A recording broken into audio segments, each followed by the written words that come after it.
Mon papa, il était allé à une expo en Italie avec la vache. Et puis du coup, moi, j'avais absolument voulu aller avec. Alors, ils avaient dû me prendre dans la voiture avec eux en vacances.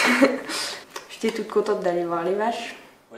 Elisa est la cadette de la famille Morand à Voidance. C'est donc le papa François qui lui a donné le virus de l'expo dès le plus jeune âge. Coucou les gars. Détentrice d'un CFC d'agricultrice, elle est désormais en 2e année de bachelor en agronomie à Zollikofen. Quand il y a la junior qui approche, il n'y a plus rien d'autre qui a d'importance. J'aimerais plus jamais aller à l'école et être tout le temps à la maison pour m'occuper des bêtes. Le week-end, c'est pas grave si on sort pas, on fait marcher les bêtes le samedi après-midi et puis même un peu dimanche matin des fois. C'est excitant de penser qu'il y a bientôt la junior, alors on veut que tout soit prêt et on veut avoir fait tout ce qu'on peut pour que ça aille le mieux possible. Après, si ça va pas, c'est pas grave, mais on aura essayé de faire ce qu'il fallait, quoi. À quelques kilomètres de là, Théo, 22 ans, est aussi dans les préparatifs de la Junior Bull Expo. Cette année, il présente 4 génisses dans la catégorie Holstein. Après 10 ans de participation, il a acquis les connaissances au fil des éditions. C'est mon grand-père qui me prenait toujours avec lui aux expos, mais lui, il n'a jamais fait ça. Hop. Et puis quand j'ai eu 12 ans, c'est quand on peut commencer à faire partie du club. On doit faire une petite lettre là.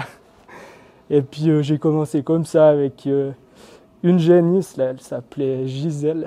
Et puis ouais, c'est vrai que c'est dur de commencer parce que le niveau il est tellement haut qu'on connaît, enfin moi je connaissais rien du tout. C'est vrai qu'il y a beaucoup de préparation avant, tout ça, on connaissait rien. On a pris une génisse, je l'ai tendue et puis on l'a mis là-bas. C'est vrai que les premiers temps, on était plutôt en fin de peloton, quoi. Mais les gens ils sont assez ouverts à t'apprendre, à t'expliquer comment faut faire. Pour un peu des échecs pour apprendre à faire juste, quoi. Là, je veux vite lui lever le poil, un petit coup. Tailler les pointes en gros, puis après on fera à l'expo là-bas, on les colle avec de la laque. Et puis on voit les petites pointes qui dépassent, puis on coupe ça, puis ce sera beau, droit, tout joli, quoi. Après c'est vrai que Bull, le niveau il est vraiment élevé, et puis c'est jamais facile, faut jamais trop parler avant, mais si on est dans les 10 premières, c'est un bon résultat déjà, quoi. Je peux déjà vous mettre ta petite dedans? Chez les Morand, on fait appel à un clipper pour la tonte, le même depuis des années. Elisa dit qu'une ambiance particulière se dégage dans la ferme à cette période. Et pour les conseils, elle est à bonne école. Moi, mes soeurs et mon petit frère, on a toujours suivi mon papa là-dedans. Puis on a appris avec lui au fur et à mesure en le suivant.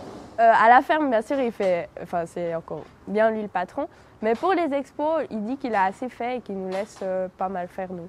Après, bien sûr qu'il est toujours là pour donner des conseils et surveiller le résultat. Que les animaux fassent, si possible, dans les 5 premiers. Mais après, la concurrence est vive. Et puis, au départ, pour les enfants, c'est de participer puis d'apprendre à préparer les animaux sur le concours. C'est ça l'essentiel.